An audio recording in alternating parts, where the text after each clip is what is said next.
From its humble beginning over a decade ago to its exponential rise over the past few years, the journey of digital assets, or to be precisely, cryptocurrencies, has been really revolutionary. And we all know कि 2024 cryptocurrencies के लिए कितना ज़्यादा crucial है because of a major event called Bitcoin halving.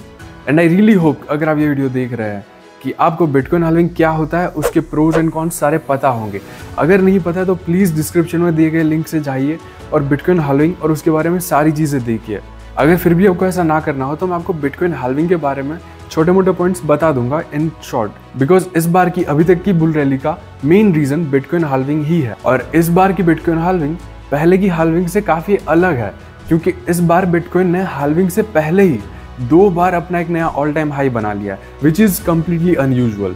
And इसी वजह से halving के बाद मार्केट कितना ऊपर जाएगा ये प्रेडिक्ट करना इज़ थोड़ा सा डिफिकल्ट। बट हाँ, एक चीज़ ज़रूर फिक्स्ड है और वो है आपका ट्रेड करने का एक्सपीरियंस बहुत ही थ्रिलिंग, बहुत ही फन जर्नी होने वाला है। अल्टीमेटली हाल्विंग की वजह से, प्राइस फ्लक्चुएशंस की वजह से, लोगों में एक पॉजिटिव मार्केट सेंटिमेंट्स की वजह से, लोगों के मीम और एआई टोकन्स को बहुत ही ज़्यादा पसंद करने की वजह से, और एआई का यूज़ माइनिंग और नए क्रिप्टो यूज़ केसेस को डिफाइन करने में बहुत ही बखूबी से किया जा रहा है, जिसकी वजह से मार्केट में एक ओवरऑल ग्रोथ देखने मिल रही है। हमने आपके लिए एक प्रॉपर एनालिसिस करके कुछ ऐसे ही रीजंस को पॉइंट आउट किया है, जिससे आपको अभी तक की मार्केट की बुल रैली और इसके बाद क्या हो सकता है उसका थोड़ा सा अंदाज़ा मिल जाएगा।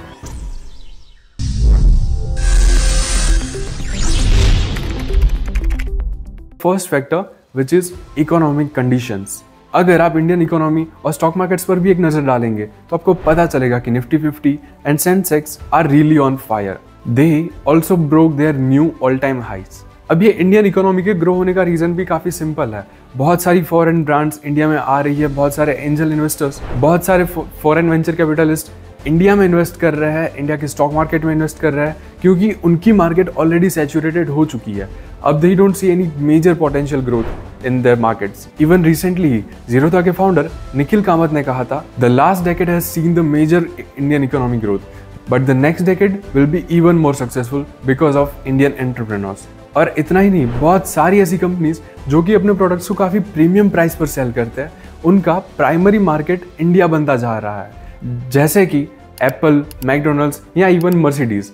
ये सारी कंपनी का एक टोटल मार्केट शेयर में से एक मेजर पोर्शन इंडिया से आ रहा है, और इंडिया के लोगों की इनकम बढ़ रही है, जिसकी वजह से ये सारे प्रीमियम प्रोडक्ट्स को अफोर्ड कर पा रहे हैं। और जैसे ही लोगों की परचेसिंग पावर बढ़ती है, एक रिस्क कैपेसिटी भी बढ़ती है, एक रिस्क एपेटाइट भी बढ़ता है, जिसकी वजह से लोग प्रेफर करते हैं कि अपना पैसा थोड़े से रिस्की सेगमेंट्स में भी इन्वेस्ट करें ताकि उन्हें ज़्यादा से ज़्यादा ग्रोथ मिले। इसी वजह से काफ़ी सारे लोग क्रिप्टो मार्केट में एंटर हो रहे हैं और अपनी एक अच्छी पोजीशन बनाना चाहते हैं। तो जितने ज़्यादा लोग मार्केट में आएंगे उतना ज़्यादा ग्रोथ भी तो मार्केट को होगा। The factor number 2 is bitcoin ETF। Do you remember the highly anticipated bitcoin ETF? मैं एक लाइन में बता देता हूँ कि ETF क्या होता है। ETF मतलब कि एक्सचेंज ट्रेडेड फंड। ये कुछ म्यूचुअल फंड्स जैसा ही होता है, पर ये किसी पर्टिकुलर सेगमेंट के मल्टीपल स्टॉक्स को टारगेट नहीं करता, रादर ये एक एसेट बेस्ड इन्वेस्टमेंट इंडेक्स है। बिटकॉइन ETF क्रिप्टो मार्केट के लिए एक ब्लेसिंग बन सकता है। क्यों? क्योंकि अब जिन लोगों के पास क्रिप्टो वॉलेट भी नहीं है वो भी बिटकॉइन में इन्वेस्ट कर सकते हैं with help of bitcoin ETF। And guess what, bitcoin ETF को ट्रेडिशनल फाइनेंशियल मार्केट के ही रेगुलेशंस फॉलो करने पड़ते हैं, जिस वजह से जो पुराने इन्वेस्टर्स है स्टॉक मार्केट्स के और म्यूचुअल फंड्स के, उनको एक ज़्यादा कॉन्फिडेंस आएगा इन इन्वेस्टिंग इन क्रिप्टो। तो अल्टीमेटली बिटकॉइन ETF को आप स्टॉक मार्केट और क्रिप्टो मार्केट को कनेक्ट करने वाला एक ब्रिज समझ सकते हैं। And again, more investors means more demand, and more demands means price inflation, and price inflations mean the growth of overall market. Factor number 3 is Federal Reserve Policy. हम सब जानते हैं कि क्रिप्टो करेंसीज में invest ना करने का लोगों का मेजर रीजन है regulatory issues, that cryptocurrencies are not regulated by anyone. But recently the scenarios have started getting changed. The Federal Reserve, जो कि यूएस का सेंट्रल बैंक है, जैसे कि हमारा RBI, reserve Bank of India, recently federal reserve ने अपने interest rates को बहुत ज़्यादा हाई कर दिया है because they want to beat the inflation. पर अब फेडरल रिजर्व चाहती है कि उनकी ग्रोथ और भी ज़्यादा हो, जिस वजह से वो नए नए इन्वेस्टमेंट ऑप्शंस ढूंढ रही है। पर अब फेडरल रिजर्व चाहती है कि उनके देश की इकोनॉमी की और भी ज़्यादा ग्रोथ हो, जिस वजह से वो नए नए ऑप्शंस ढूंढ रही है to invest their reserved money, and they are considering crypto currencies on a very serious note.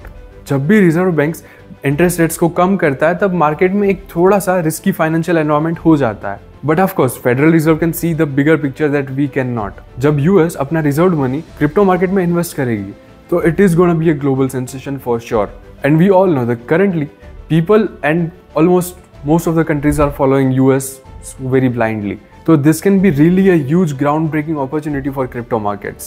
But of course, global economy is not an easy task to understand. इसके लिए बहुत सारी जियोपॉलिटिकल टेंशंस और बहुत सारे डेवलप्ड कंट्रीज की economy को पहले अंडरस्टैंड करना पड़ेगा। ऑफ कोर्स जियोपॉलिटिकल टेंशंस और इन्फ्लेशंस अपना काम करेंगी, but the thing is that overall it is gonna give benefits to the crypto market. The factor number 4 is bitcoin halving. दोस्तों वैसे तो हम इस चैनल पे बिटकॉइन हाल्विंग के बारे में एक प्रॉपर डेडिकेटेड वीडियो बना चुके हैं ऑलरेडी, पर फिर भी मैं अभी आपको शॉर्ट में बता देता हूँ। इमेजिन कीजिए कि आपके पास एक बहुत ही बड़ी सोने की खदान, एक गोल्ड माइन है, पर द ट्विस्ट इज इसमें हर 4 साल में जो भी सोना गोल्ड माइन से निकलता है उसका रेट आधा हो जाएगा।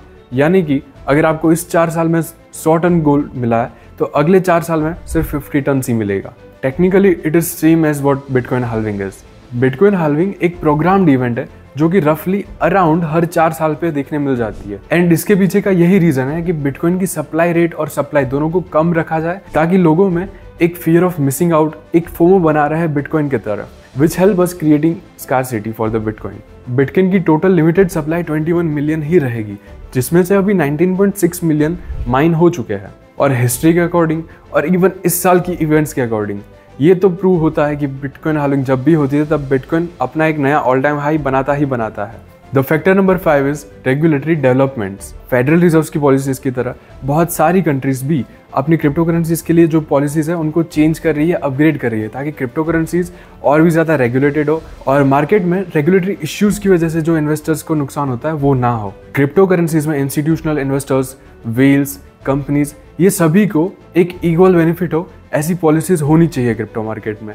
ये नीड अब हर एक देश जान चुका है। And the good part is almost सारी ही डेवलप्ड कंट्रीज अब इस पर अग्रेसिवली काम कर रही है। FASB financial accounting standard boards ने ऐसी पॉलिसीज इंप्लीमेंट करी है जिससे जो भी कंपनीज क्रिप्टो एसेट्स को होल्ड करती है, जैसे कि टेस्ला हो गई जो कि डोजकॉइन का एक काफ़ी सारा शेयर होल्ड करती है, उन कंपनीज के लिए एक अलग सा प्रॉफिट रेट और एक अलग से डिस्काउंट पॉलिसीज को इम्प्लीमेंट किया जाए, जिसकी वजह से सिर्फ उन कंपनीज को ही बेनिफिट ना हो बल्कि पूरे मार्केट को और रिटेल इन्वेस्टर्स को भी उतना ही बेनिफिट मिले। यूरोप में एक रेगुलेशन जो कि स्पेसिफिकली सिर्फ क्रिप्टोज के ऊपर ही काम करती है, which is MICA, markets in crypto assets. MICA का सोल पर्पज यही है कि वो क्रिप्टो इशूअर्स के लिए और बायर्स के लिए एक प्रॉपर रेगुलेटेड गाइडलाइंस लाए, जिसकी वजह से क्रिप्टो मार्केट्स भी कुछ हद तक ट्रेडिशनल मार्केट्स की तरह ऑपरेट हो पाए। It is almost like SEBI for crypto markets, but of course they still need to figure a lot of things before they can actually implement their policies. और इतना ही नहीं, इंडियन गवर्नमेंट ने भी parliament में 10 से भी ज्यादा बिल क्रिप्टो मार्केट्स के ऊपर ही पास करे हैं ताकि it can get more and more regulated. पर हाँ, इसमें शायद गवर्नमेंट का ज्यादा फायदा हो सकता है क्योंकि टैक्सेस काफी ज्यादा है। Factor number 6 is gaming and networking upgrades. The world of gaming is undergoing revolution with the rise of crypto games. और क्रिप्टो गेम से मेरा सीधा सा मतलब यही है कि games that are developed by using blockchain technology. अगर आप गेमर है या फिर गेमिंग में काफ़ी इंटरेस्टेड है तो आपको पता चल जाएगा कि ब्लॉकचेन की वजह से गेमिंग कितना ज़्यादा रियलिस्टिक हो जाएगा।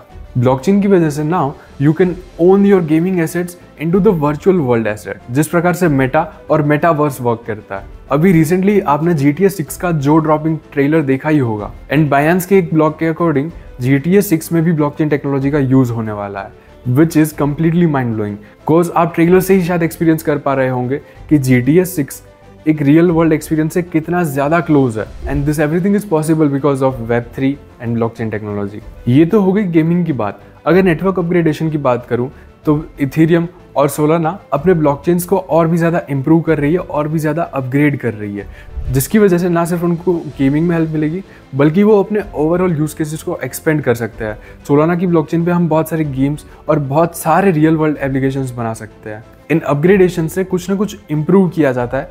It can be in terms of transaction speed और ट्रांजेक्शन कॉस्ट और बेटर यूजर एक्सपीरियंस, जिसकी वजह से अल्टीमेटली क्रिप्टो करेंसीज का एडॉप्शन बढ़ेगा, और जैसे ही एडॉप्शन बढ़ेगा again the market is gonna boom. Factor number 7 is crypto adoption of central banks. क्या आपको पता है कि किसी भी देश का उसकी इकोनॉमी और उसके फाइनेंशियल मार्केट्स का बेस क्या होता है? Of course it is none other than central bank. For India it is Reserve Bank of India. हमने रिसेंटली ही बात करी कि दूसरे देशों की सेंट्रल बैंक्स क्रिप्टो मार्केट में अपना एक स्पेस बनाने का सोच रही है aggressively. What if I tell you कि उसमें से एक कंट्री इंडिया भी है। Honestly, for me, it is sounding like a science fiction only, and some recent reports suggest that strongly. According to CBDC, यानी कि सेंट्रल बैंक डिजिटल करेंसीज के नाम से एक पॉलिसी बनाई जाएगी जिसका मेन काम यही होगा कि वो नेशनल रिजर्व्स को क्रिप्टो एसेट्स में कैसे इन्वेस्ट करे ताकि पूरे देश के सेंट्रल रिजर्व को एक मैक्सिमम बेनिफिट मिल सके और इकोनॉमी को एक बेहतरीन ग्रोथ मिल सके। एंड गेस व्हाट, अगर ऐसा हुआ तो एक इन्वेस्टर माइंडसेट में जो शिफ्ट आएगा that will lead to a huge growth. Factor number 8 is AI and cryptocurrencies. We all know कि माइनिंग के लिए बहुत ही सारे हैवी कंप्यूटर्स चाहिए होते हैं, हैवी एक नेटवर्क चाहिए होता है, एक अच्छा सा सेटअप बनाया जाता है उनको प्रॉपर कूलिंग प्रोवाइड करने के लिए। पर गेस व्हाट, जब हम AI का यूज़ करेंगे इन माइनिंग तब हमें इतने ज़्यादा सुपर कंप्यूटर्स की, इतने ज़्यादा कॉम्प्लेक्स हार्डवेयर की ज़रूरत ही नहीं पड़ेगी। तो बिटकॉइन हाल्विंग की वजह से माइनर्स को जो इम्पैक्ट हो रहा था वो AI की वजह से थोड़ा सा तो कम किया जा सकता है एटलीस्ट। और इतना ही नहीं, जैसे जैसे AI पावरफुल होता जा रहा है हम AI का यूज़ सिर्फ माइनिंग में ही नहीं बल्कि मार्केट ट्रेंड्स को एनालाइज करने में भी कर सकते हैं, जिसकी वजह से इन्वेस्टर्स एक ज़्यादा इन्फॉर्म्ड डिसीजन ले पाएंगे। And of course till the date we have seen only the tip of the iceberg that AI can do over the next decade. अगर आप ये वीडियो यहाँ तक देख रहे हैं तो आई होप कि आपको ये वीडियो पसंद आया होगा, आपको इससे कुछ वैल्यू मिली होगी, कुछ सीखने मिला होगा।